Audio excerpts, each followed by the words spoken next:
Before I talk about anything else, I need to post a retraction. In the last episode, I mentioned various reasons why the stories didn't line up with regards to Helen replacing Rand. One of the things I mentioned was that Rand was on her way out. Or rather, that she wasn't on her way out, that she'd be in many episodes after this. That was wrong. Straight up wrong. My statement is actually still true. The inclination towards ejecting her from the show hadn't happened yet, and in fact, that wouldn't happen until after this episode. But I was wrong about that, because she's only in 2 more episodes, counting this one. So that's a dark Paul, which I'll talk about in a minute. But this is when Gene Coon joined the show. This is also an episode that the BBC decided not to re-air, along with a weird list of episodes. Check this out. We've got Empath, that's the blind lady with the weird alien that makes you crazy. Whom Gods Destroy, that's the other psychiatric evaluation facility episode that I thought the previous one was. And Plato's Stepchildren, which I don't remember at all. And apparently the BBC was like, no, we're not showing these episodes. They're too horrible for various reasons. It's like, okay, sure. Of all things, why not? This episode was written by Adrian Spies, or Spies, I've heard it pronounced both ways. And it's the only episode he wrote. And this episode was rewritten by Karabatsos. Now, what's funny is, by several accounts, the rewrite basically completely redid the dialogue and effectively removed Rand from being a main character, since this was supposed to be a her episode. Also, the episode focused a lot on the romance between Rand and Kirk, and as you can see, that's basically not present in the finished product. In fact, the episode as is kind of bounces around in a lot of weird ways. I'll get back to Rand at the end of this, but I want to talk about Hodgkin's law of parallel planetary development. I don't remember if they actually ever mentioned that in the series at some point, but that's the in-universe explanation for the parallel worlds. Now, I've actually already talked about this, but I was talking to a friend just a few days ago, Jesse Gender, and I was talking about the parallel worlds thing, and I wanted to quote it, and I couldn't actually find the exact quote because I'm a moron. I found the exact quote, and I'm going to share it here. The parallel worlds concept makes production practical by permitting action-adventure science fiction at a practical budget figure via the use of available Earth casting, sets, locations, costuming, and so on. As important, and perhaps even more so in many ways, the parallel worlds concept tends to keep the most imaginative stories within the general audience's frame of reference through such recognizable and identifiable casting, sets, and costume. The point I'm trying to make here is that the parallel worlds thing was part of the original pitch of Star Trek. It was part of the thing that was mentioned in order to get the show on the air to begin with. I don't know if it was a decision made out of pragmatism in order to get the show aired, or a matter of actual creative design. I'm just going to go ahead and say the whole parallel Earth thing is really stupid. There are other ways in which you can do this kind of thing and make it make sense. Frankly, Piece of the Action is actually not exactly a bad example of trying to pull this kind of reuse of sets thing without pulling a parallel Earth. You'll notice, by the way, the parallel Earth thing is literally just an excuse. This is actually funny. Check this out. This episode has the shortest cold open in all of TOS. It's just over a minute. And it's like, oh my god, it's Earth! Da-da-da-da! Cut to credits. Now, Star Trek does this periodically. Not actually super often. Early TNG did this a bit. They'll have a cold open, which is like, oh my god, it's such and such. And then that has nothing to do with the episode. It's just there to grab your attention and then to be ejected immediately. Which is what they do here. Here's a parallel Earth. Wow. And then it's never brought up again and has no relevance on anything. Because it doesn't. It's completely inconsequential other than the fact that it's a parallel Earth, so they could use the existing sets, so they could save some money. Okay, cool. It's just, you see how irrelevant this is to the fiction? I mean, at least when they come up with Hitler thing, which is actually another weirdly good way to do that, and I will discuss the quality of that episode when we get there, at least when they do that, there's a reasoning for it, unlike, say, the Omega Glory, which... But I'm getting off topic. So they jump in, and they find out that this place has centuries of decay. Is this a Fallout 3 thing again? Is that where we're at? People not understanding how that works? We also find out later that there's actually been exactly 3 centuries of decay, of nobling, which is going to be really stupid for several reasons. So there's the tricycle, and what happens is probably the weirdest sequence of events I've ever seen. And can I just say this whole episode kind of sucks? Can I just say that? Because it kind of sucks. It doesn't just aggravate me to the extent of being lamentation worthy, but I'd say this is one step up from lamentation. Because a lot of things happen just because plot. Okay, so Kirk sees a tricycle, and he picks it up. Now, we could have had the guy attack right then, but no, what happens is he hands it off to Spock, who looks at it and says, "Why'd you hand this to me?" And hands it to McCoy, who then plays with it for several seconds before finally the guy shows up and is like, "Ah, mine!" So they could find out about the disease. Okay. What? Then they run off for no reason. I mean, I know they heard a noise, but they just run off in a direction, like, okay. What's going on? Everyone follow me. Quick, quick, action, action. And then they hear the door close. And notice it actually happened earlier. And they're like, oh my God, we got to run for the door. Run for the door. Run for the door. By the way, this planet is a really bad example of every planet is a town, which is something Star Wars has problems with too. They beam down to what is effectively not even a city block. My apartment complex is literally larger than the area they cover in this episode. Now, if you don't understand how minusculely tiny that is, I want you to imagine that your place and maybe a square mile around you is where aliens visit. And just there and nowhere else. And it becomes more of... I know, they have limitations of set and budget and all that fun stuff, but it gets a little bit weird how they don't even mention the rest of the planet or the rest of the people who might be in other places on the rest of the planet. They mention nothing. It's just... there's this one spot, and that's where all the kids are. Is this the only town that has survivors of the entire world? Maybe that's how they had food for 3 centuries. Yeah, by the way, it's a plot point that they're running out of food.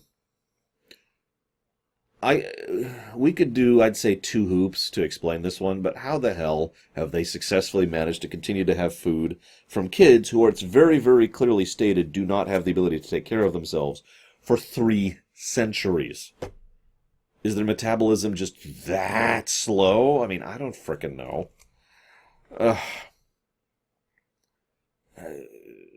So, and of course the food would have to be preserved for 3 centuries. I know we like to make fun of Twinkies, but no, Twinkies would go bad inside of a year. I don't remember the exact. Someone actually did the math on how long a Twinkie would last because of the myth about that, and it's not long. It's cake and sugar, guys. It's not going to last. Anyway, so we then find out that Starfleet has always had terrible gun discipline because the guy just has his gun out and casually points it at Spock and points it at the other guard, and it's just, yep, nope. What? The safety's on. What? So then we find out about the disease. We find out it's only grow-ups. We find out about the light. So maybe the point of the episode's to have the mystery of what happened here. That's a good hook, right? No, it's solved before the halfway mark. It's the life prolongation effect. Okay, well maybe there's the mystery of what's going on with the kids. Nope. Immediately after the commercial break, that answer is solved. So there's no mystery left whatsoever. Okay. McCoy then says, how do they keep their line going? Which is a really stupid question. Because it's obvious, based on what they already know at this point, that these kids are the same kids from 3 centuries ago. There's no new people. The species is dead, effectively. But then they decide to make Miri be crushing on Kirk. You ever play Fire Emblem? Because that's what we got here. We got a 300-year-old teenager who is crushing on an older, younger guy. I suppose I don't really blame them for it. It's a weird thing to include and frankly has no real purpose to be in the story other than to have her very temporarily sell out the group in order to get Janice kidnapped, even though there was no reason to have her do that, so it's another unnecessary plot point. By the way, for the hell of it, I looked it up. The actress who plays her is actually 19 years and 1 month old as of filming this. They tried to use makeup and clothing to make her look younger. Anyways, so, okay, then we have Jan. I don't even remember how they pronounce it. I don't care. You remember him? the leader of the group, the guy who ends up murdering Miri and causing a ton of havoc with a cloaking device in that book. You know the one I'm talking about, right? Yeah, he's played by someone who's 27. Just, and you know what? I'd make fun, but honestly, I'd prefer that than the kid actors, who are terrible. Now I know what you're thinking. Laura, they're kid actors. Yeah, exactly. Exactly. You had the decision to include children actors here. This was your call. You could have not. Instead, they're irritating. And I don't have anything else to say about them. Every scene they're in irritated me. In fact, there's this bit where Kirk desperately is trying to speechify in order to tell them how much he wants to save them.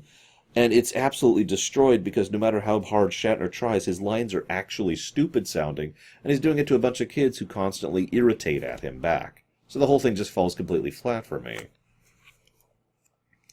This is when we find out there's no food, and Rand gets her big scene. I hope you enjoyed that. Look at my legs. Yeah, we'll get back to that. This is when the Miri just does the thing. The kids play teacher, and there's the scene that just drags on. This is funny. Check this out. Spock prepares a dosage of the vaccine. Puts it down. And then says, I'm going to go check on the captain. And then leaves McCoy alone with the vaccine, knowing they're running out of time. I know this is unintentional, but come on. You can't tell me Spock didn't do that on purpose, knowing McCoy. Still, that isn't the intent. The intent is that McCoy just decided in a moment of desperation to just take the vaccine, and it happened to work, and so they happened to work out. A good thing they got those communicators back, because that was completely unnecessary for resolving the tension of the episode. I had one commenter, this is forever ago, mention why even do the communicators thing? And someone else responded, well, if they had their communicators, the episode would be much shorter. First of all, that'd probably be a good thing. But second of all, they don't actually steal the communicators until like the 2/3 part of the episode. Well into it. There's plenty of space you could have filled that there with him trying to convince the kids to actually work with them and have the whole speech, which is dumb, but you can still have the speech there, and them trying to hammer out the thing, and then they get the vaccine. Basically, the removing of the communicators barely changes the episode, is what I'm trying to say. Anyway, so they solve the communicator thing, they solve the vaccine thing. They're going to send people to actually take care of them. Sure. The end. Oh, God. This episode was rough to sit through. On August 26th of this year, which I believe is 1966, Grace Whitney was approached and sexually assaulted by someone she identifies as the executive in one of the post parties during filming of this episode. She would then appear in Conscience of the King, which I believe is the next episode. I'm not sure. I haven't looked at the list. And that's it. And then she was... Now, this is really interesting because I have seen from multiple sources a confirmation of this point, and this is important. She was fired. She didn't leave. She wasn't, she didn't decide, I'm getting the hell out of here. They fired her ass over that.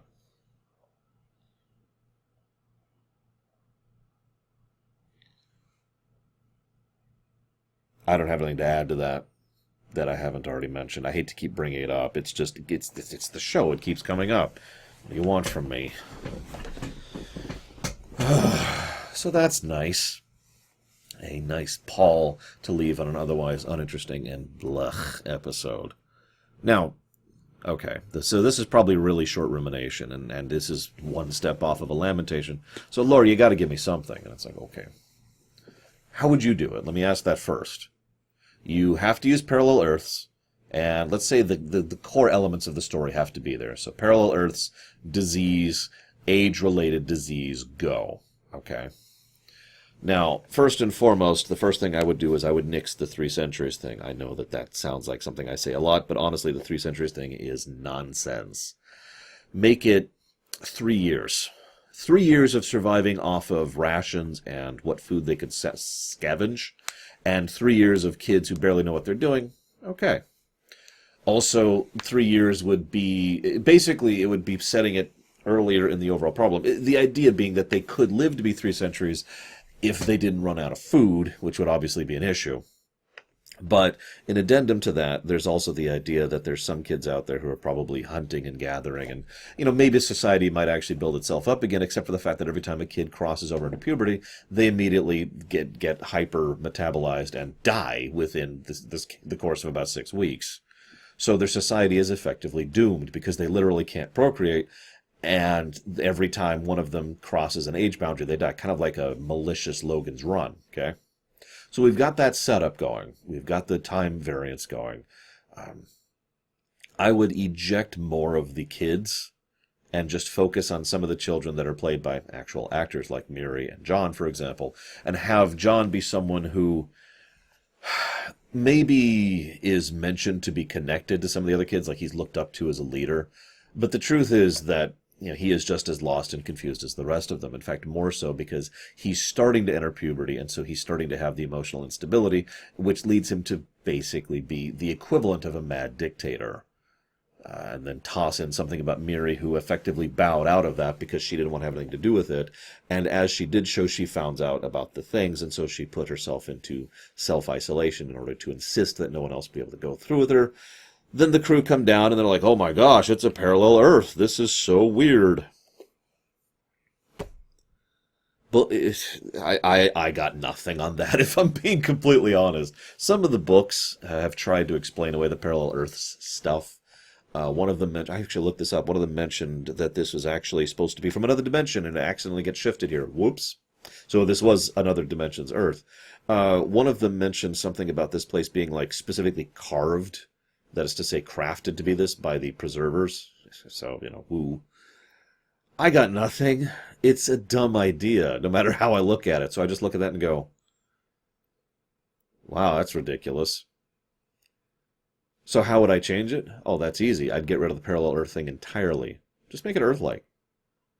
Seriously, just make it Earth-like. Just make it a temperate, what do they call it, continental world, right? Middle of the grid, right? Just right there in the middle, good for sustaining life, and have them go down. And there's similar looking buildings and comment on them, and then move on. There's no need to make this place have the North American continent clearly and demonstrably, and then have it have no relevance to anything. You could even add in a thing about maybe the people here were colonists, because we know how colonist happy the Federation are. The Federation is so colonist happy they were colonizing before there was a Federation, for God's sakes. So, okay, so it's an old colony and it's been here and they established this thing, and that's why the Enterprise is here. They're not here because they picked up a random SOS, an Earth signal. They're here because, hey, they happen to be here to check up on the colony. Oh, everyone's dead, right? So there you go, a little restructuring, get rid of the parallel Earth thing, but still maintain the budget concerns of having the old sets. Eject some of the kid actors, which will also bring the cost down a little bit, and restructure the story a little bit to make it smoother. There you go. There's my answer. Still not what I would call a good episode, but under the limitations, that's what I got. What have you got? I am, as always, looking forward to hearing your comments. I'll see you guys next time.